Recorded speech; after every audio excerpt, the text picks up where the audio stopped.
Mesdames et messieurs, l'heure est grave. Les gros traîtres du Congo se démasquent les uns après les autres. Oui, la vérité éclate de jour en jour au Congo, chers dames, chers messieurs. Alors, voilà ici des hommes de Dieu qui sont autour de la table avec un chef terreau. Et ça prouve, ça montre à suffisance que M. Peter Kazadi nous disait la vérité. Cet avocat international congolais, il disait la vérité. Il avait dit la vérité, que des traîtres, des prêtres catholiques sont en relation avec le M23 et le Rwanda. Alors, mesdames, mesdemoiselles et messieurs, ça s'est passé aujourd'hui 12 février 2025. Ah oui. La question qu'on doit se poser, les multiples questions qu'on doit se poser, qui a ordonné à ces prêtres, ces évêques, ces pasteurs, parce qu'il y a des pasteurs, il y a des prêtres parmi eux, qui les a mandatés de faire une conférence avec Corneille Nangaa. Et sous le nom de qui? Première question.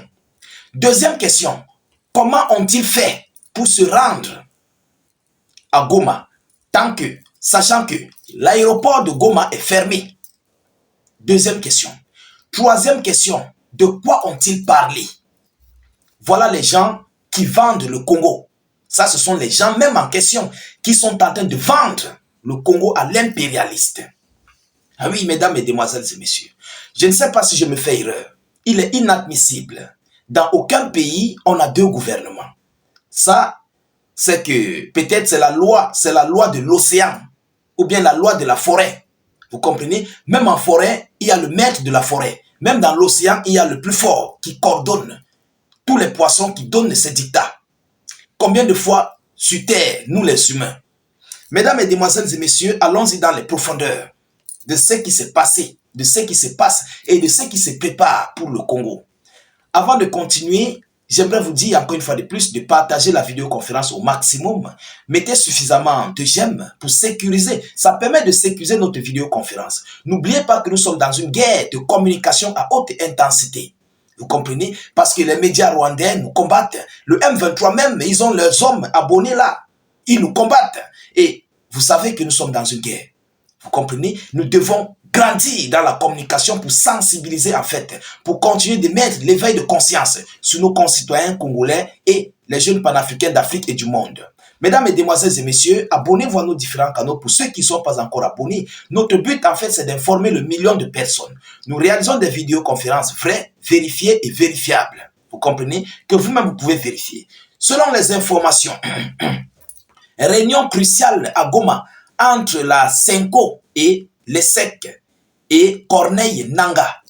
La Senko, les SEC, ce sont des églises catholiques et protestantes et les organisations civiles. Certaines sociétés civiles, je vous l'ai dit, vous comprenez?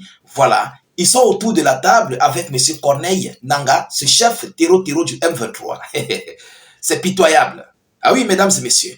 Aujourd'hui, la délégation de la conférence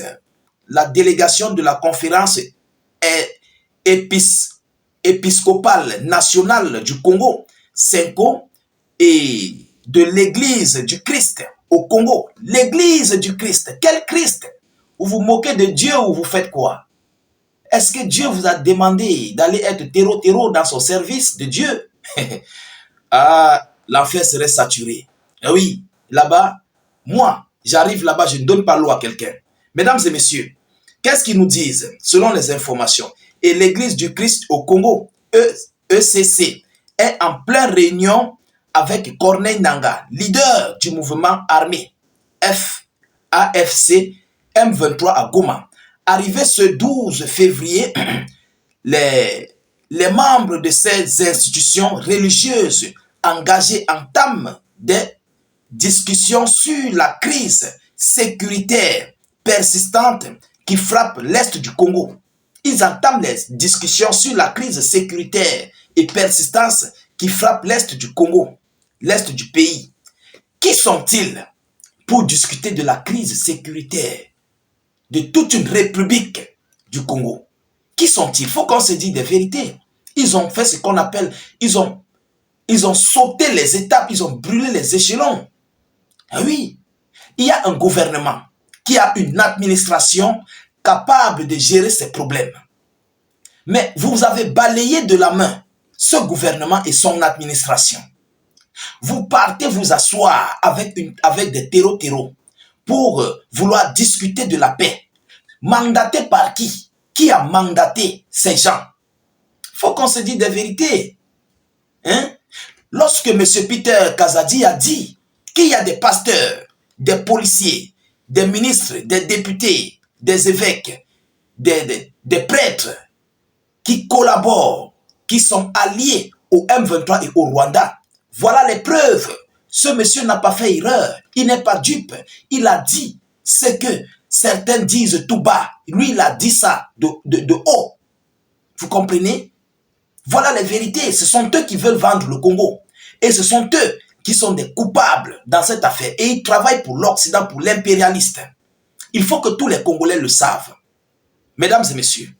Alors, l'objectif de cette rencontre s'inscrit dans une initiative plus large de consultation visant à réunir divers acteurs de la classe sociale politique congolaise en faveur de la cohésion nationale. Voilà ça leur objectif. De réunir et tout. Vous comprenez? Corneille Nangaa veut attirer les hommes chrétiens auprès de lui, voilà, pour voir comment. Mais qui les a envoyés?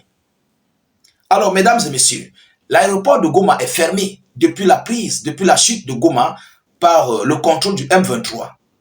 Ils ont fait comment pour se rendre à Goma? Ces prêtres, ces évêques, ces pasteurs et autres. Évidemment, ils sont passés du Congo pour Kigali, donc le Rwanda, et ils sont quittés de Kigali pour se rendre à Goma passant par la voie terrestre. Est-ce que vous avez bien compris? Est-ce que vous avez compris? Ils sont quittés au Congo pour se rendre à Kigali, au Rwanda. Et ils quittent maintenant du Rwanda pour entrer à Goma. C'est comme ça qu'ils ont procédé.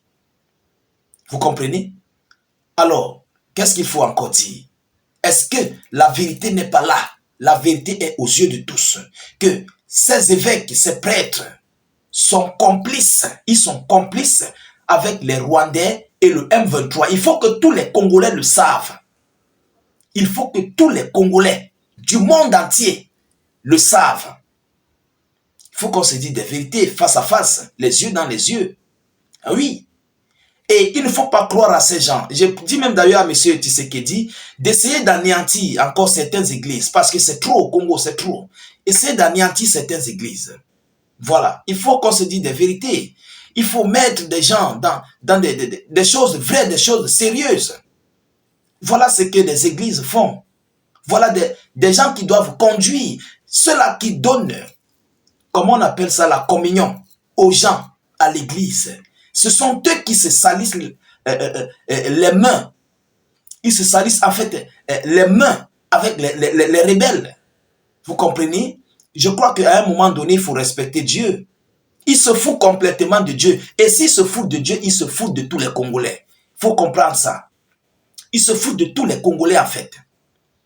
Alors, chers dames, chers messieurs, que cherchez-vous encore? Voilà vos vrais traîtres, voilà vos ennemis. Et il faut que M. Tshisekedi fasse un nettoyage, même dans ces églises. Il doit connaître les églises qui doivent rester sur le sol congolais. Je crois que nous sommes clairs. Il doit connaître les églises qui doivent rester sur le sol congolais.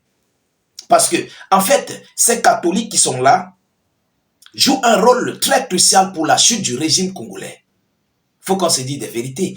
Ils sont là, ils font semblant. Si vous partez même d'ailleurs chez eux, vous allez trouver des armes. Ce sont des gens qui peuvent faire le trafic d'armes. Ah oui, ils sont capables de le faire. S'ils s'asseyent avec des terreaux, mais combien de fois transporter des armes pour leur fournir? Hein? Combien de fois transporter des armes pour donner aux terreaux? Et qui les a envoyés? Ils ont pris une décision unilatéralement, sans contacter le gouvernement congolais, sans leur faire part. Alors, ce qui veut dire, ils s'en fichent et ils ne considèrent pas le régime congolais. Pourquoi donc le régime congolais doit les considérer? Il faut qu'on se dise des vérités. À un moment donné, il faut se faire respecter. Il faut mettre tout sur pied pour se faire respecter. C'est de ça qu'il s'agit. Si moi j'étais M. Tshisekedi, tous ces gens doivent être traqués et envoyés directement au Nyouf, sans pitié. peu importe s'il est prêtre ou les pasteurs ou les quoi, au Niouf direct, la prison, à vie. Parce qu'ils vendent le Congo et ils collaborent avec des terroristes. Il faut utiliser la loi, en fait, la loi des Russes. Ah oui, il faut utiliser la loi des Russes. Je dis cela au régime congolais. Il ne faut pas avoir pitié. Lorsque vous avez pitié de l'ennemi fonce sur vous. Alors que lui n'a pas pitié de vous, mais vous avez pitié de lui. Il fonce sur vous pour vous anéantir. C'est de ça qu'il s'agit. Aujourd'hui, je crois que le peuple congolais a bien vu ses vrais adversaires. Alors, mesdames et demoiselles et messieurs, je vais devoir m'arrêter là pour cette vidéoconférence. Partagez au maximum la vidéo en question. Mettez-la partout à travers le monde et surtout, sécurisez-la avec beaucoup de j'aime, s'il vous plaît. Voilà, nous sommes dans une guerre de communication à l'heure actuelle. N'hésitez pas de vous abonner à nos différents canaux de réalisation YouTube, Facebook. Mettez vos avis en commentaire. Si vous n'avez rien écrit, mettez en commentaire salut état d'urgence ou encore vive la paix dans le monde. Je vous reviens tout à l'heure pour une prochaine série d'actualités. Soyez encore salués une fois de plus. Ciao, ciao.